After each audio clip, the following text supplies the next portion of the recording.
Shut the tobacco on this big target, kids. Oh, kids, you gotta love them. I know I do. You know I'm constantly on the go. And why are so many addicted to something to kill 400,000 Americans a year?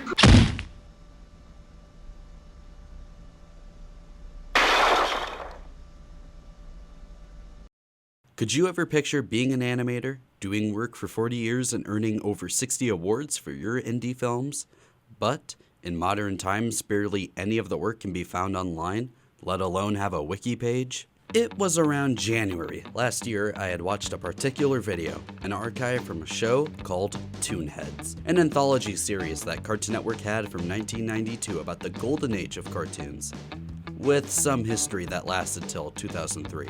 Although it lasted a while, no one at the time must have cared because the show is currently partially lost online. One of the episodes found was A Night of Independent Animation. It's the bizarre! It's the outrageous! It's the beginning of Cartoon Network's A Night of Independent Animation! A collection of student-made films from Asifa East first aired in 1996. In watching it, one film in particular had caught my eye, both by what its subject matter was, but the form of animation present being interesting to me. Hiya, my name's John Schnall. I made the film you're watching right now. It's my film. Well, I had a little help, cameraman, art assistant, stuff like that, but basically it's my film. Mine. The film blending still photography and cartoon animation called Buy My Film. An animation about selling out so that our main man can be a financial success from his work. Starring and animated by John Schnall. Don't worry, you won't have to think at all. I'll do all the thinking for you. This is not really a story film, but I find it creatively cynical. I love most of the animation in the short being still photos made to look like he moves with a very stop-motion-y feel, and then combining actual animated bits to sell his new film so his work can succeed. In the film, you get to learn that he had been animating already for more than 13 years, which is kind of crazy to think about.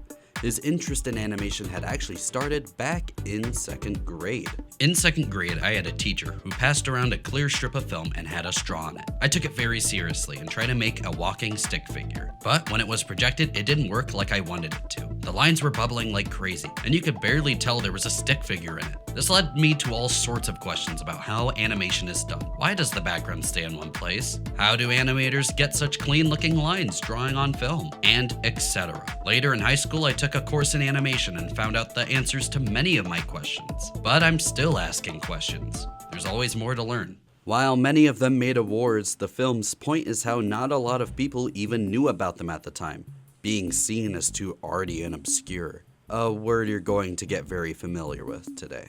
Buy My Film was released in 1995. Then in 97, he would found the company Quality Schnallity Inc., just so that he could work for Nickelodeon's short films for short people. These were films that a kid and their class would be able to create with a studio on to be viewed on Nickelodeon. But since they would only work with incorporated studios, he decided to incorporate himself just to do this, to make the great switcheroo. Other than being animated by Schnall, it's mainly just a Nickelodeon thing, so I won't be getting into this particular film, but you can find it pretty easy online. After watching Buy My Film, I had decided to look him up and see what else he had done, and the only thing I could find at the time was a handful of short films uploaded by him on Vimeo.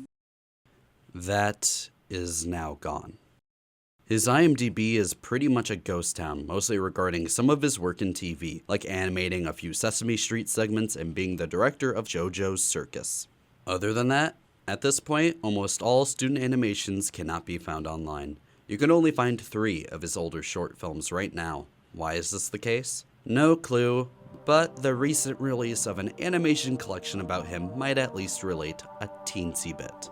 This collection, being called Death Laughs Among Us, not only has the films that were present in the Vimeo collection but in much higher quality, it also includes a bunch of extras and commentary from Schnall himself that lasts hours, with the standard edition being about $27. Although the collection seems to see pretty good sales, a lot of the work is still incredibly obscure, with some things I didn't even know existing to begin with. In the spirit of both the animation collection and also By My Film, I'll be showcasing select films in the main film showcase. The reason for this is so that maybe by doing this, these films can be brought out to more light with some description, but nothing too crazy since the Blu-ray is available for anyone. We'll be doing this from oldest to newest of the bunch. The oldest being the adaptation of Edgar Allan Poe's The Fall of the House of Usher, made in 1984.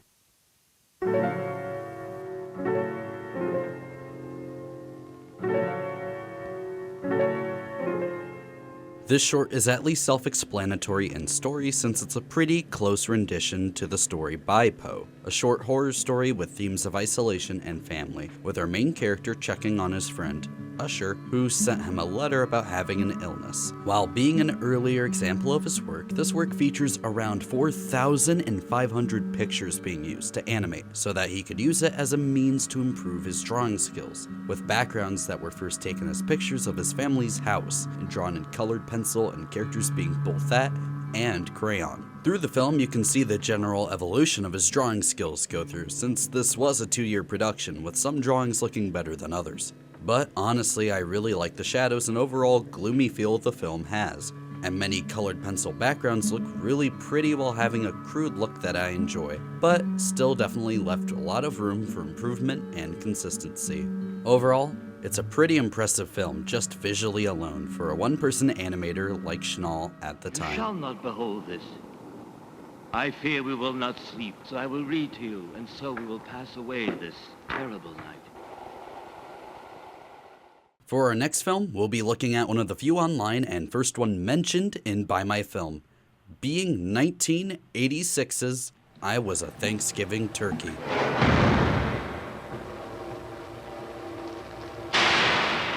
While shading looks pretty similar to the last, how the people are drawn is much more cartoony, being closer to the style of exaggerated characters he would make. The film was actually inspired from when Schnall would record Thanksgiving dinners.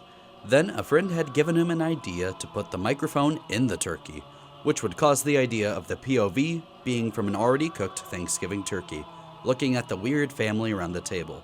But this was done by him thinking of a character and what they would usually look like, and trying to make the polar opposite. The idea was to come up with a contradiction. So if you have a baby, a cute character, I made it the most horrible, obnoxious baby I could. And that just suggested the expressions. It's much shorter than the last, but shows how much he had improved just in 2 years with his coloring.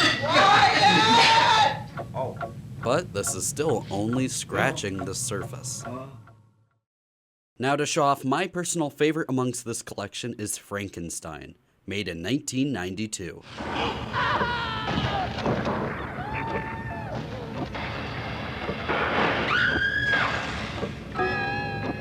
Frankenstein is one of the most interesting pieces of media I've seen in a long time. Looking just at the style itself, it is very, very unique in the sense of adding live action picture animation and adding 2D animation within the short film. And it was very impressive of how they were able to combat that technically.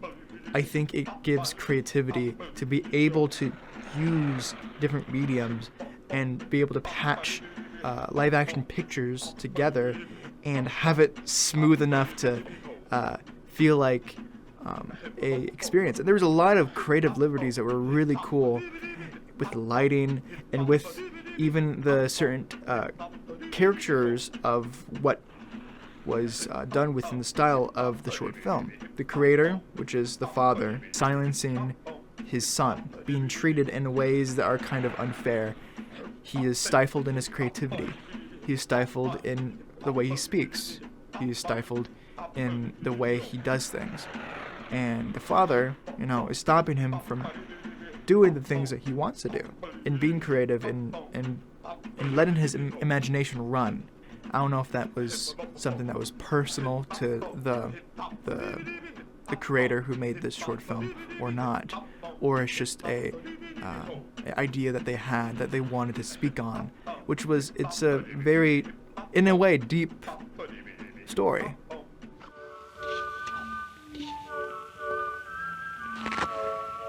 His love for mixed media actually came from college when he was given an assignment to take an object and explore it using 10 different forms of media to animate a story. So he made A Day in the Life of a Mosquito in 1981.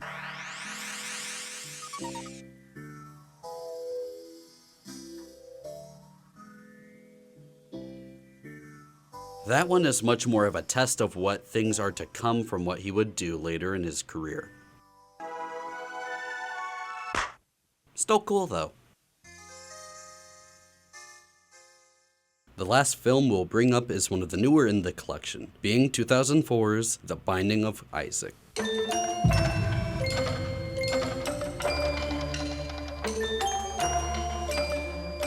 was really cool. Like, even though like the drawing style kind of felt childish, I felt like it fit well with it, and it kind of helped to understand the story. I feel like John Schnall like does really well with his art style and how he kind of just shapes it to be really appealing to the main audience and kind of just captivate you to listen to the story. It's just overall a unique like way of doing that story than compared to other interpretations of it. Thine only son, Isaac, whom thou lovest, and make of him a burnt offering to me. For I am the Lord your God.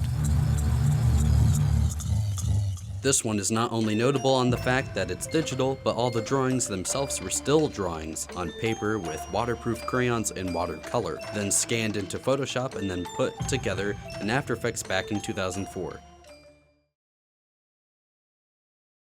He made more than that, unsurprisingly, but in terms of timeline, he would make one more major one, but the rest would be small personal ones for fun just to get better at his craft. He also had created a podcast-esque show called Midnight Matinee, but it's mainly just really experimental and bizarre music mashups with some talking that you can find somewhat easy. But I didn't really find it too interesting personally, but hey, some of the videos are in the extras in the release, so there's that.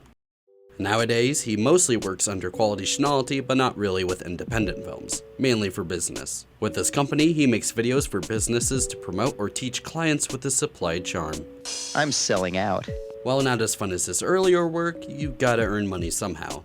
There are some animation reels of his business stuff on his YouTube channel, Schnallity at least, you can find along with the website of the same name. It's cool seeing work from him done even if it's more on the serious side, but hey, he's still getting to do what he loves and can live from it, which is commendable any way you look at it. Big thanks to John Schnall for answering my questions on his work, and while I would recommend the Blu-ray for all of the work and extras in it, I cannot get behind the fact that the standard Blu-ray is limited, and the main animations aren't available for others online to see it. It's no better than having the animations being lost. But with all that being said, even if they aren't groundbreaking pieces of cinema, there's an incredible amount of passion and quality in it all that I think anyone could find inspiring. It still sucks how obscure he's been for all this time, with a small jump in interest, but barely any info for anyone to find out there, so maybe with this we can see more people will know about him and where to go to see his work. Schnall had one last thing that he would want people to know when it comes to his work, especially as someone who loves hand-drawn animation the most. I think the main thing I want people to know is that I still draw on paper.